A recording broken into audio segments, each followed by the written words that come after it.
Hay una idea que millones aceptan sin cuestionar: nacemos, morimos y volvemos a vivir una y otra vez como parte de un plan divino perfecto. Pero, ¿y si no fuera así? ¿Qué pasaría si la reencarnación fuera un concepto incompleto, ilógico o incluso contradictorio con la verdadera naturaleza del alma? Hoy vamos a explorar las razones espirituales, filosóficas y metafísicas por las que la reencarnación, tal como se entiende popularmente, podría no tener ningún sentido.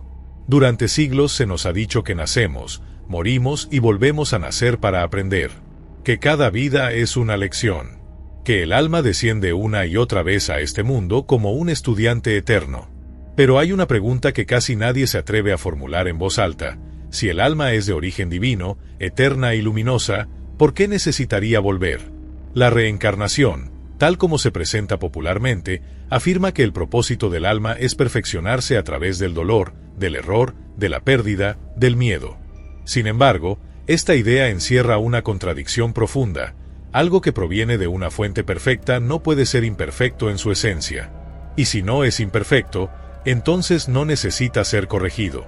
¿Por qué un ser espiritual debería necesitar atravesar la enfermedad, la miseria, la traición o la muerte para evolucionar?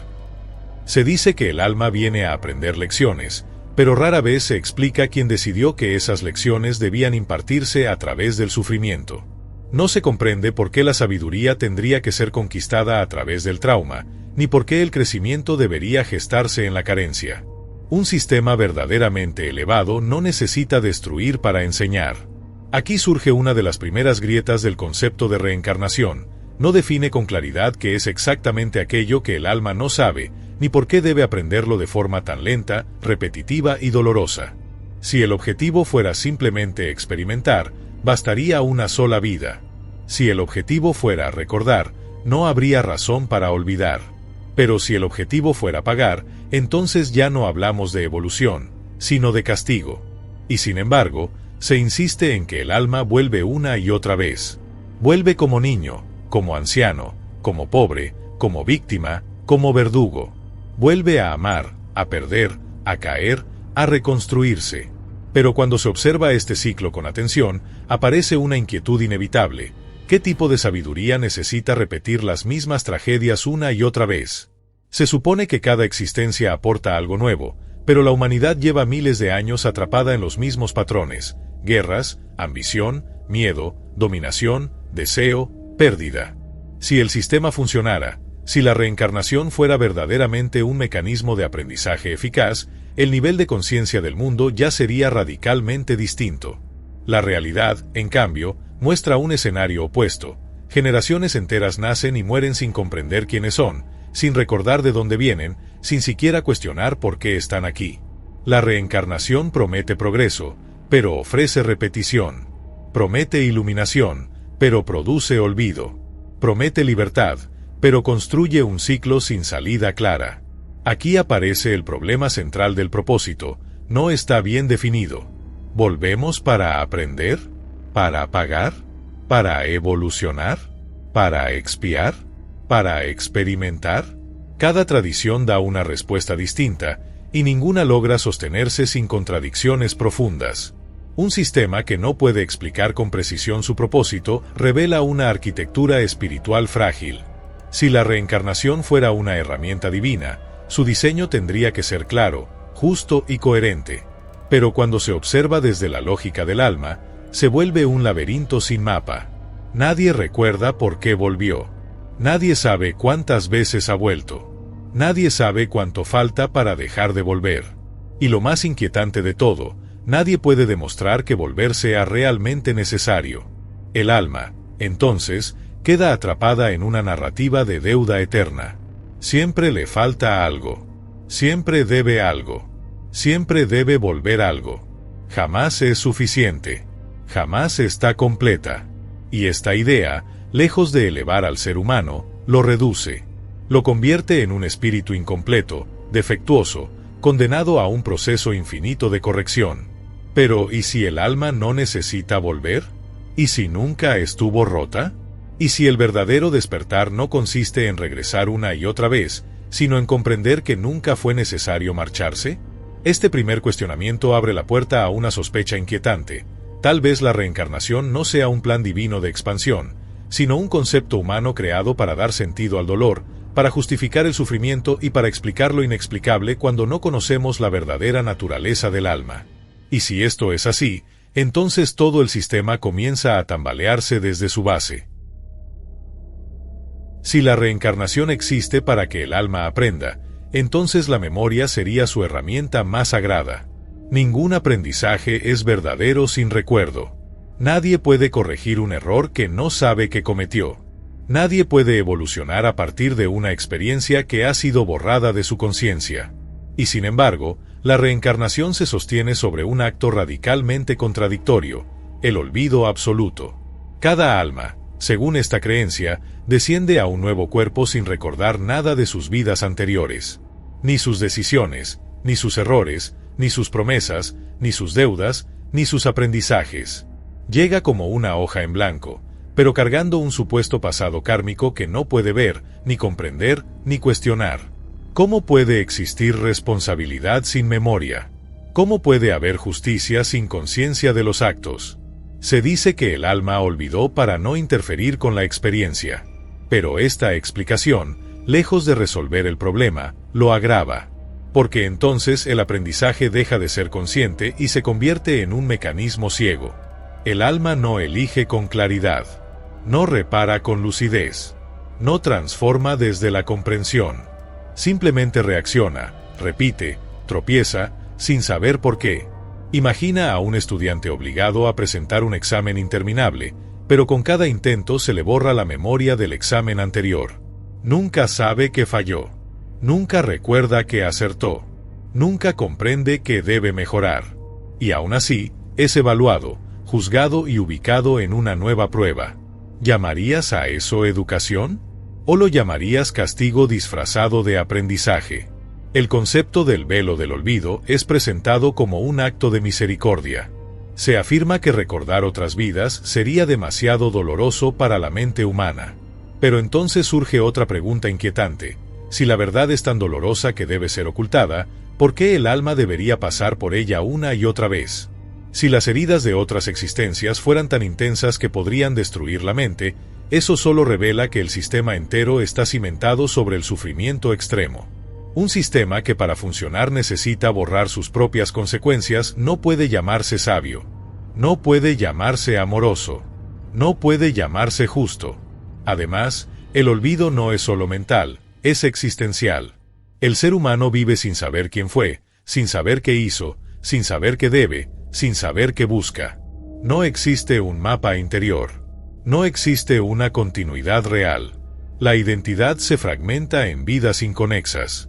Y aún así se nos pide que carguemos con culpas invisibles, con premios invisibles, con deudas invisibles. Se le dice al enfermo que su dolor viene de una vida pasada. Se le dice al pobre que su miseria es resultado de un error anterior. Se le dice al niño que nace en guerra que todo es parte de un equilibrio cósmico. Pero nadie puede probarlo. Nadie puede recordarlo. Nadie puede verificarlo. Todo ocurre en un plano de suposiciones que jamás pueden ser confirmadas por la conciencia individual. El olvido destruye el sentido más básico del aprendizaje, la integración. No se puede integrar aquello que se ha borrado. No se puede sanar aquello que no se recuerda. No se puede transformar aquello que no se comprende. El alma, entonces, no aprende por conciencia, aprende por repetición mecánica. No aprende por amor, aprende por golpe. Aquí aparece otra grieta profunda. Si el alma olvida todo, entonces cada reencarnación no es una continuación, sino un reinicio forzado. No hay verdadera evolución acumulada. No hay progreso consciente.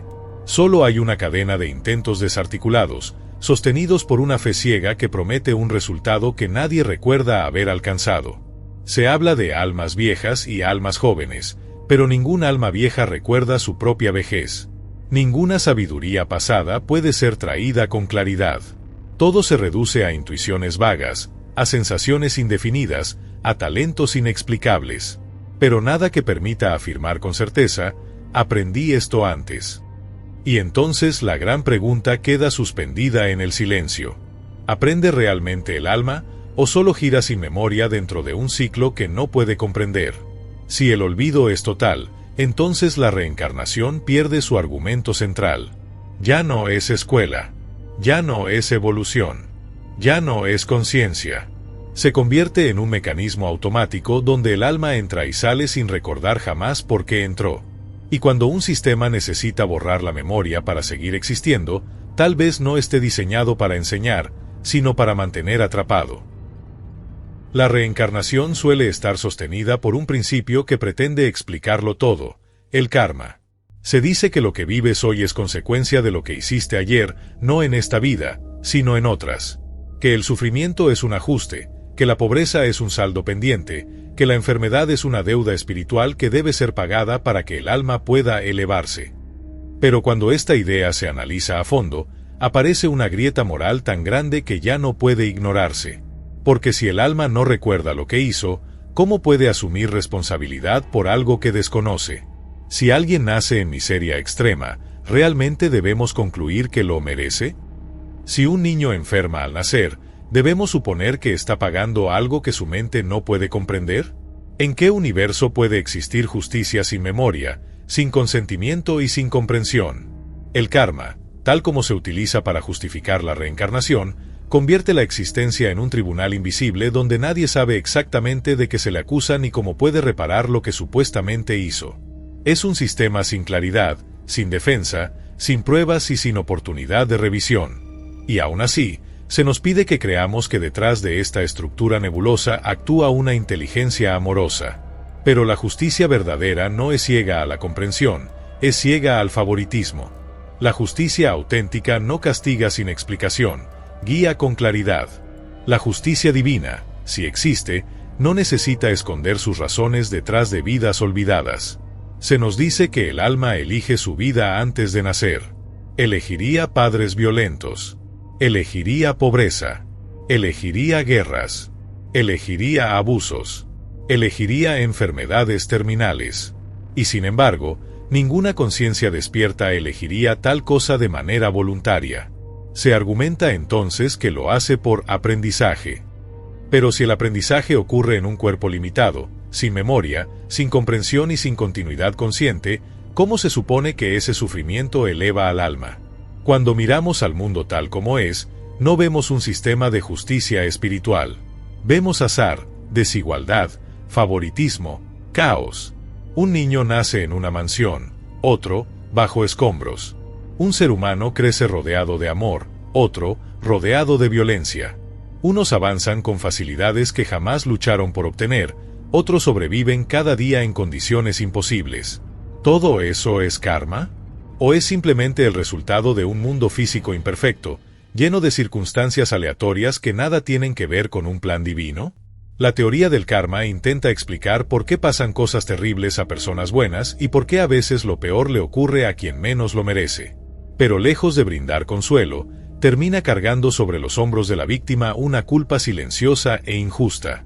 Y cuando se acepta sin cuestionar, se vuelve un mecanismo para justificar desigualdades, para normalizar el dolor, para culpar al que sufre en lugar de comprenderlo.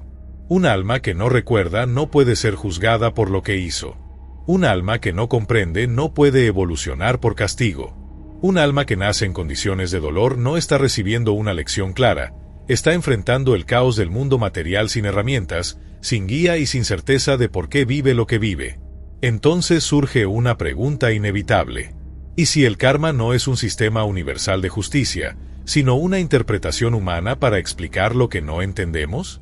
¿Y si no existe una contabilidad invisible que dicta quién merece qué? ¿Y si el alma no está pagando nada, porque nunca estuvo en deuda? La idea de la reencarnación como mecanismo karmático se derrumba cuando se enfrenta a la realidad del sufrimiento inocente. Un universo verdaderamente amoroso no necesita condenar, no necesita equilibrar mediante dolor, no necesita que la conciencia atraviese tragedias para poder despertar. Ese modelo no pertenece a la luz, pertenece al miedo. Y si el alma es realmente un fragmento divino, entonces no puede estar sujeta a una justicia tan imperfecta, tan fragmentada y tan ciega como el mundo que observamos. Quizás el karma no sea una ley cósmica, sino un intento humano por darle sentido a un universo que aún no comprendemos. Quizás el alma no esté atrapada pagando culpas imaginarias. Quizás todo este sistema no explique la vida, sino que la oculta. Si el karma no sostiene la reencarnación, ¿qué queda de su propósito? La estructura entera empieza a desmoronarse. La reencarnación promete un camino hacia la iluminación, una escalera espiritual que, peldaño a peldaño, elevará al alma hasta liberarla del sufrimiento. Pero cuando observamos el mundo, cuando miramos a la humanidad con honestidad, surge una pregunta inquietante. ¿Cuántas almas, después de miles de vidas, han alcanzado realmente ese estado de liberación? La verdad es silenciosa, incómoda y casi imposible de ignorar. Si el propósito de la reencarnación fuera conducirnos a la iluminación, el sistema no estaría funcionando. La humanidad sigue atrapada en los mismos patrones de siempre. Codicia, violencia, miedo, división. Los mismos errores que se repiten siglo tras siglo, generación tras generación, vida tras vida. ¿Dónde está la famosa evolución en espiral que se nos promete? Si millones de almas han vivido miles de existencias y aún no han despertado, ¿qué indica eso? ¿Que el proceso es extremadamente ineficiente? ¿Que la mayoría de las almas son incapaces de aprender? ¿O que el sistema nunca fue un camino hacia ninguna parte? Un ciclo que se repite infinitamente sin un punto claro de llegada no es un proceso de crecimiento, es una rueda. Una rueda que gira sin avanzar. Una rueda que gira sin propósito. Una rueda donde el alma no asciende, solo vuelve, y vuelve, y vuelve, sin recordar, sin integrar, sin comprender totalmente por qué sigue girando. Muchos creen que el alma reencarna hasta completar algo, pero nadie sabe qué es ese algo. ¿Un número de vidas? ¿Un nivel de sabiduría? ¿Un código moral? ¿Un estado emocional? No existe un estándar universal. No existe claridad. No existe mapa. Y cuando el camino no tiene dirección, el viajero no está avanzando, está atrapado. Y aquí surge una inquietud aún mayor. ¿Quién decidió que el alma debía recorrer este ciclo? ¿De dónde proviene la idea de que estamos incompletos, defectuosos o incapaces de regresar a la luz sin acumular experiencias dolorosas? ¿Es esta realmente una ley divina? ¿O es una interpretación humana construida sobre la sensación constante de no ser suficiente? Porque si la reencarnación fuera un mecanismo de aprendizaje, esperaría resultados. Si fuera un sistema de ascenso, mostraría progreso. Si fuera un plan divino, tendría coherencia y propósito. Sin embargo, lo que encontramos es un movimiento circular donde nada es verificable, nada es acumulable y nada demuestra que la rueda tenga una salida real. Entonces aparece un pensamiento profundamente perturbador. ¿Y si el ciclo no conduce a la iluminación porque nunca fue diseñado para eso? Quizás el alma no regresa para crecer, sino porque la idea de que debe regresar ha sido sembrada en la conciencia humana como una explicación que intenta llenar los vacíos de nuestro sufrimiento. Quizás la repetición no es evolución, sino evidencia de que no hay un destino final dentro de este modelo. Quizás lo que llamamos vidas pasadas no son escalones hacia arriba, sino reflejos distorsionados que la mente busca para otorgar significado a experiencias que no comprende. Y si existe un punto de llegada, ¿por qué nadie puede describirlo con claridad? ¿Dónde están los testimonios consistentes de almas liberadas? ¿Por qué el universo sigue repleto de dolor si miles de generaciones ya han aprendido? Una estructura eterna sin culminación deja de ser camino y se convierte en condena. Una rueda sin salida no eleva al espíritu, lo agota. Y un proceso que depende del sufrimiento repetido no pertenece a la luz, sino a una percepción equivocada de lo que significa evolucionar. Quizás la mayor contradicción de la reencarnación sea esta. Promete liberación, pero funciona como prisión. Un sistema verdaderamente divino no necesitaría repetir el dolor para enseñar, ni ocultar el propósito, ni prolongar indefinidamente el viaje del alma. La expansión espiritual no debería depender de un ciclo que nadie recuerda, nadie controla y nadie comprende. Un proceso que no avanza no es proceso, es estancamiento disfrazado de crecimiento. Tal vez el alma nunca estuvo destinada a caminar un círculo infinito. Tal vez la liberación no se encuentra al final de miles de vidas, sino al cuestionar si esas vidas eran necesarias en primer lugar. Si la reencarnación no explica el propósito del alma, si el olvido destruye el aprendizaje, si el karma se desmorona ante la lógica y si el ciclo infinito no conduce a ningún lugar reconocible, entonces surge una pregunta inevitable. ¿Existen otras formas de entender la existencia espiritual que no dependan de un sistema tan contradictorio? La respuesta es sí. Diversas tradiciones, escuelas místicas y corrientes filosóficas han planteado visiones que no encadenan al alma a múltiples vidas físicas, sino que la conciben como una chispa eterna que experimenta la existencia desde planos más profundos, más libres y más coherentes. Estas alternativas no buscan evadir el misterio, buscan iluminarlo desde otra perspectiva. Una de estas ideas sostiene que el alma no reencarna, se expresa. No desciende a un cuerpo una y otra vez, más bien proyecta una porción de su conciencia hacia la experiencia humana. De este modo, no hay un ciclo repetitivo, sino una manifestación puntual que cumple un propósito específico, sin necesidad de arrastrar vidas anteriores ni deudas invisibles. La esencia permanece intacta en un plano superior, observando, sintiendo, aprendiendo de manera expansiva, sin los límites de la memoria fragmentada ni del sufrimiento físico. Otra visión plantea que la evolución del alma no depende de vidas humanas, sino de procesos internos de comprensión y expansión en planos sutiles. Aquí, la materia no es el campo de entrenamiento, es solo un espejo. El verdadero aprendizaje se da en la conciencia pura, en la introspección profunda, en la unión con la fuente. La vida humana sería solo una experiencia, no un examen. También existen perspectivas que consideran que lo que llamamos vidas pasadas no son existencias cronológicas, sino manifestaciones paralelas dentro de un campo atemporal. El alma no regresa en secuencia lineal, simplemente percibimos diferentes expresiones de una misma energía desde la limitación del tiempo. No habría entonces culpa, castigo ni deuda, solo múltiples ventanas por las que la conciencia observa distintas posibilidades de sí misma. Otro enfoque sugiere que lo que creemos reencarnación es, en realidad, herencia espiritual o resonancia emocional. No vivimos vidas pasadas, heredamos memorias colectivas, arquetipos, miedos, talentos y patrones que pertenecen a la humanidad en su conjunto. El alma no repite vidas, interpreta historias inscritas en el inconsciente colectivo. Desde esta perspectiva, los recuerdos de otras vidas no son recuerdos personales, sino resonancias simbólicas. Finalmente, algunas corrientes místicas afirman que el alma no necesita regresar porque ya lo sabe todo. La vida no se vive para aprender, sino para recordar. No existe evolución, sino revelación. No hay ciclo, sino experiencia.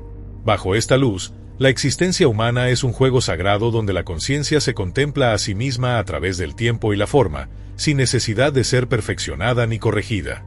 Todas estas alternativas comparten un punto en común. Ninguna concibe al alma como un ser defectuoso que debe repetir vidas dolorosas para ser digno de regresar a la luz. Todas sostienen que la divinidad no necesita castigar ni corregir, sino expandirse y expresarse. Y todas ellas ofrecen un modelo más coherente, más amoroso y menos contradictorio que el de una reencarnación forzada, basada en sufrimiento, olvido y deuda. Lo que emerge entonces es una verdad silenciosa, pero contundente. Quizás la reencarnación, tal como se ha enseñado, no sea la explicación final. Quizás sea solo un intento humano de otorgar sentido a la existencia cuando aún no estamos listos para comprender la verdadera naturaleza del alma. Y si existen visiones más amplias, más luminosas y más coherentes, ¿por qué insistir en una estructura que genera más preguntas que respuestas? Abrirnos a estas alternativas no niega lo espiritual, lo enriquece. Nos libera del miedo, de la culpa y de la idea de que estamos atrapados en un ciclo interminable. Porque tal vez el alma nunca estuvo regresando. Tal vez siempre estuvo avanzando. Solo que lo hacía en un plano donde la reencarnación jamás fue necesaria. Todas las teorías sobre la reencarnación descansan sobre una idea silenciosa, casi nunca cuestionada, que el alma está incompleta, que algo en nosotros está mal, roto, desalineado, y que debemos pasar por múltiples vidas para corregirlo. Pero aquí aparece la contradicción más profunda de todas. Si el alma proviene de una fuente perfecta, eterna e infinita, entonces no puede ser imperfecta en su esencia. Nada que nazca de la luz puede estar defectuoso. Nada que surja del absoluto puede necesitar reparación. Nada que sea divino puede estar condenado a un proceso interminable de corrección. La reencarnación plantea que debemos evolucionar para regresar a la fuente. Pero lo verdaderamente desconcertante es esto: cómo algo que proviene de la perfección puede necesitar evolucionar para volver a ella. La evolución implica carencia previa. Implica que algo falta. Implica que algo debe ganarse. Y esa lógica no encaja con la naturaleza de lo divino. Si el alma es una chispa de lo eterno, entonces ya es completa, aunque no lo recuerde. Y aquí surge una verdad incómoda. Quizás no estamos aquí para perfeccionarnos, sino para olvidar temporalmente que ya somos completos. La experiencia humana, entonces, no sería una escuela de corrección, sino un velo de separación que nos permite vivir la ilusión de la fragmentación. Desde esta perspectiva, el sufrimiento no existe para purificar al alma, sino como consecuencia natural de habitar un mundo de forma, tiempo, miedo y deseo. No sufrimos para crecer, sufrimos porque olvidamos quiénes somos. No caemos para evolucionar, caemos porque olvidamos que siempre estuvimos en la cima. La reencarnación, vista desde aquí, ya no aparece como un plan de amor, sino como una narrativa construida desde la culpa. Una historia donde el alma siempre debe algo, donde nunca es suficiente, donde siempre carga con errores invisibles, donde jamás puede descansar por completo porque aún no ha terminado.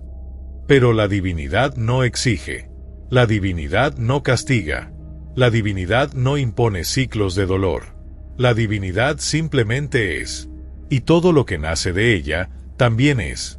Si el alma fuera realmente imperfecta, el universo entero estaría cimentado sobre un error. Si el espíritu necesitara miles de vidas para ser digno de la luz, entonces la creación misma sería un fracaso. Y sin embargo, todo lo que existe respira orden, inteligencia, geometría, conciencia. Nada apunta a una fuente defectuosa. Quizás el mayor engaño espiritual no sea la reencarnación en sí, sino la creencia de que estamos rotos, que debemos convertirnos en algo distinto a lo que ya somos, que debemos pagar algo que nunca elegimos, que debemos recordar algo que, en realidad, jamás se perdió. Tal vez no estamos aquí para llegar a ningún lugar. Tal vez no hay que escalar ninguna escalera espiritual. Tal vez no hay que escapar de ningún ciclo. Tal vez la verdadera liberación no ocurre cuando dejamos de reencarnar, sino cuando dejamos de creer que alguna vez estuvimos separados de la fuente. Y entonces, todo cambia. La vida deja de verse como un examen. El dolor deja de verse como castigo. El error deja de verse como deuda. Y el alma deja de verse como prisionera. Quizás nunca hemos estado atrapados.